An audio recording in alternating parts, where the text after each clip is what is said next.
Hey, today's video, I am reading the Book of Jonah. It's actually only 4 chapters, so it's not a huge book, but I think there's actually a lot to unpack in here, so I'll give you a brief little intro to what the book is about.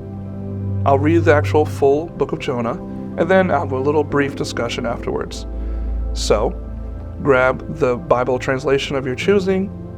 I'm reading on the ESV today. You can grab a snack or a drink, and let's just get into God's Word. So the Book of Jonah, no one actually knows exactly when it was written. It was written sometime between the middle of the 8th to the end of the 3rd century BC. There's no compelling evidence really to say which date it is or isn't. The whole theme of the Book of Jonah is that God's compassion is endless, and it's not just for the Jews. It was also for the non-Jews as well, the Gentiles. God's love is infinite, and it's not just for his people, it's for actually the whole world, as we see in John 3:16. Okay, with that brief intro out of the way, let's just read the Book of Jonah. Jonah 1. Jonah flees the presence of the Lord. Now, the word of the Lord came to Jonah, the son of Amittai, saying, "Arise, go to Nineveh, the great city, and call out against it, for their evil has come up before me."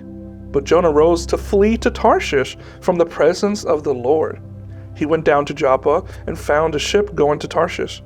So he paid the fare and went down into it to go with them to Tarshish, away from the presence of the Lord. But the Lord hurled a great wind upon the sea, and there was a mighty tempest on the seas, so that the ship threatened to break up. Then the mariners were afraid, so they each cried out to his God. And they hurled the cargo that was in the ship into the sea to lighten it for them. But Jonah had gone down into the inner part of the ship and had lain down and was fast asleep. So the captain came and said to him, "What do you mean, you sleeper? Arise, call out to your God. Perhaps the God will give a thought to us, that we may not perish." Jonah is thrown into the sea. And they said to one another, "Come, let us cast lots, that we may know on whose account this evil has come upon us." So they cast lots, and the lot fell on Jonah. They said to him, Tell us on whose account this evil has come upon us. What is your occupation, and where do you come from? What is your country, and what people are you?" And he said to them, "I am a Hebrew. I fear the Lord, the God of heaven, who made the sea and the dry land." Then the men were exceedingly afraid and said to him, "What is this that you have done?" For the men knew that he was fleeing from the presence of the Lord, because he had told them. Then they said to him, "What shall we do to you that the sea may quiet down for us?" For the sea grew more and more tempestuous. He said to them, "Pick me up and hurl me into the sea. Then the sea will quiet down for you. For I know it is because of me that this great tempest has come upon you." Nevertheless, the men rowed hard to get back to the dry land, but they could not, for the sea grew more and more tempestuous against them. Therefore they called out to the Lord, "O Lord, let us not perish for this man's life, and lay not on us innocent blood. For you, O Lord, have done as it has pleased you." So they picked up Jonah and hurled him into the sea, and the sea ceased from its raging. Then the men feared the Lord exceedingly, and they offered a sacrifice to the Lord and made vows. And the Lord appointed a great fish to swallow up Jonah, and Jonah was in the belly of the fish 3 days and 3 nights. Jonah's prayer. Then Jonah prayed to the Lord his God from the belly of the fish, saying, "I called out to the Lord out of my distress. He answered me out of the belly of Sheol. I cried, and you heard my voice. For you cast me into the deep, into the heart of the seas, and the flood surrounded me. All your waves and your billows passed over me. Then I said, I am driven away from your sight, yet I shall again look upon your holy temple. The waters closed in over me to take my life. The deep surrounded me, weeds were wrapped about my head at the roots of the mountains. I went down to the land whose bars closed upon me forever, yet you brought up my life from the pit. O Lord my God, when my life was fainting away, I remembered the Lord, and my prayer came to you into your holy temple. Those who pay regard to vain idols forsake their hope of steadfast love, but I, with the voice of thanksgiving, will sacrifice to you. What I have vowed I will pay. Salvation belongs to the Lord." And the Lord spoke to the fish, and it vomited Jonah out upon the dry land.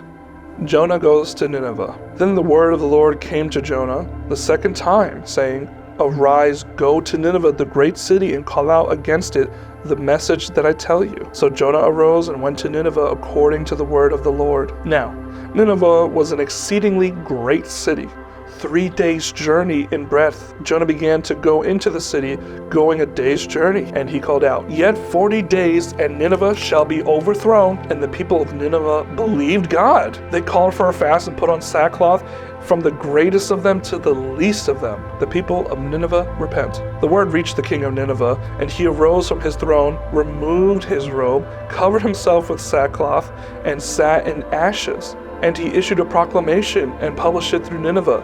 "By the decree of the king and his nobles, let neither man nor beast, herd nor flock taste anything. Let them not feed or drink water, but let man and beast be covered in sackcloth, and let them call out mightily to God. Let everyone turn from his evil way and from the violence that is in his hands. Who knows? God may turn and relent and turn from his fierce anger, so that we may not perish."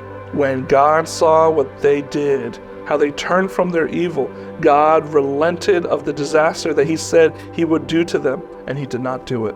Jonah's anger and the Lord's compassion, but it displeased Jonah exceedingly.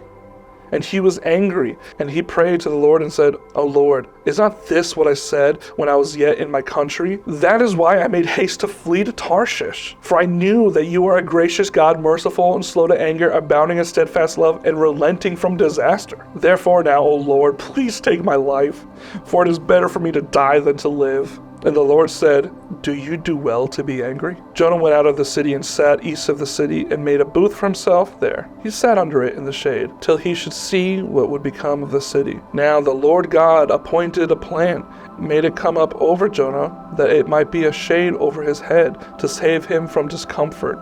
So Jonah was exceedingly glad because of the plant. But when dawn came up the next day, God appointed a worm that attacked the plant so that it withered. When the sun rose, God appointed a scorching east wind, and the sun to beat down on the head of Jonah so that he would faint. And he asked that he might die, and said, "It is better for me to die than to live." But God said to Jonah, "Do you do well to be angry for the plant?"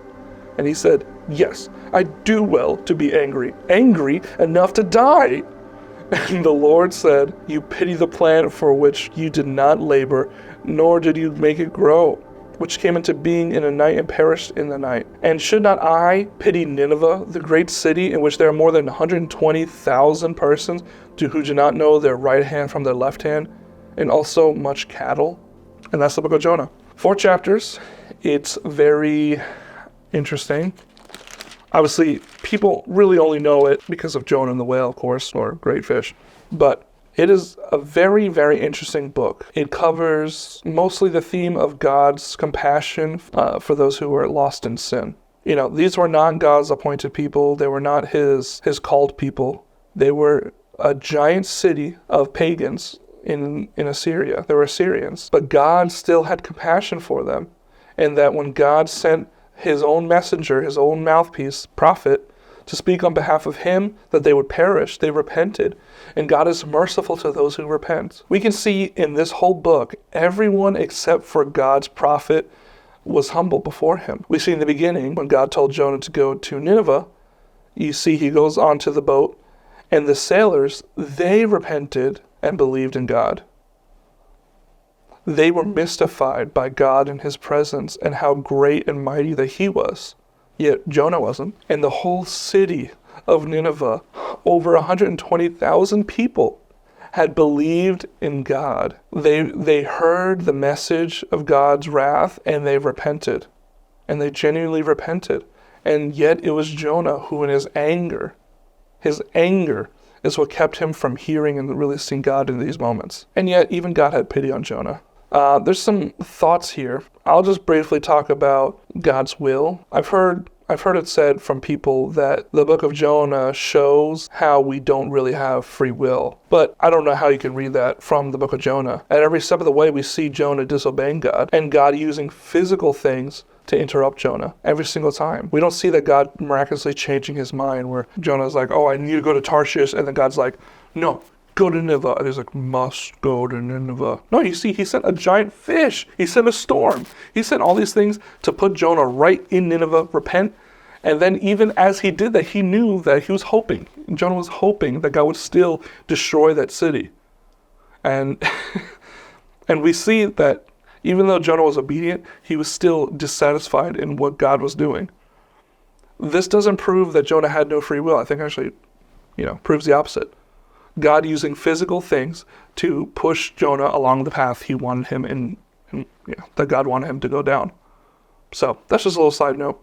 I'm not saying, I just don't think you could find an argument against free will in the book of Jonah. I guess that's my main point. But it was very interesting. We see this prayer from Jonah, it's actually a psalm. In the belly of the fish, Jonah said this prayer. And it's how God was saving him from the belly of Sheol, the belly of this grave, like death almost. And some people actually think that Jonah actually died for those days that he was down there. Possibly, because even Jesus quotes this in Matthew 12:40 and 16:4, that this would be the sign of Jonah, that he would go into the belly of Sheol and raise again 3 days later. And I think this is obviously very similar to that. I don't know if Jonah actually died or if he did or didn't, but I don't know, it's possible. Just something to think about. Jonah really could have died. And you see him referencing lots of the book of Psalms, where it talks about how into the heart of the seas the flood surrounded me, all your waves and billows passed over me. That's like Psalm 88, 6 and 7. And when it says the waters closed in over me to take my life, the deep surrounded me, that's a reference to Psalm 69. And when it says, when my life was fainting away, I've remembered the Lord, that reminds me a lot of Psalm 32, 3 through 5. Another note I wrote here is that when the people of Nineveh repented, that this repentance ushered in God's grace. And we see this in the New Testament, that when we repent to God, God is merciful to those who repent. And we see that right here. And that's the very thing that Jonah was complaining about, that he knew God would forgive them, and that's why he's so angry, because he wanted Nineveh to perish. And he might have had a lot of justification in why he was angry with the Assyrians. The Assyrians had tormented his people for hundreds of years. They were an enemy of Israel. And so to see someone who had been persecuting your people, maybe he was like, I just want to see them burned. But that is not the will of God. That's not the heart of God. God wants people to turn to him, no matter what they look like. No matter what you've done, you're not too far away from being saved. Nothing you can do could block you from the presence of God if you repent. I mean, actually, we see in Jonah's anger, he's quoting the book of Exodus 34, 6 through 7, that God is a gracious God. He's gracious, merciful, slow to anger, abounding in steadfast love, and relenting from disaster. He's quoting directly Exodus 34. And we see God taking care of him. When we see in the end that God values human life. And this is a book in the Old Testament. This is not even a New Testament. The God of the New Testament and the Old Testament are the same God. And we see in this story that God relented on his anger of 120,000 people who their evil deeds have the stench of their evil. The stench of their evilness has risen up to the nostrils of the Lord all the way in heaven, which is to say, they've been doing a lot of evil things for a very long time, and God's wrath had been kindled against them. Instead of destroying them, God sent a messenger. He sent someone to intercede for them so that they would not perish. So the book of Jonah illustrates that God is a God who is merciful, gracious, slow to anger, abounding in steadfast love and faithfulness, and that when you repent to the Lord, he is faithful and just to forgive us of all unrighteousness. Just repent and believe, knowing who God is and who he says he is, because God is merciful to those who repent.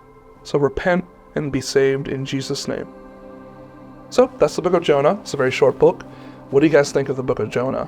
What's another book you'd actually like me to read? I think probably I might read next the book of Proverbs. It is such an important book to read. I also might just go through the Psalms. I've been making some shorts of me going through the Psalms, so let me know if you guys want to see more of those. But in any case, I'm Tim, and thanks for watching my video. Don't forget to subscribe, and I'll see you in the next video, guys. God bless.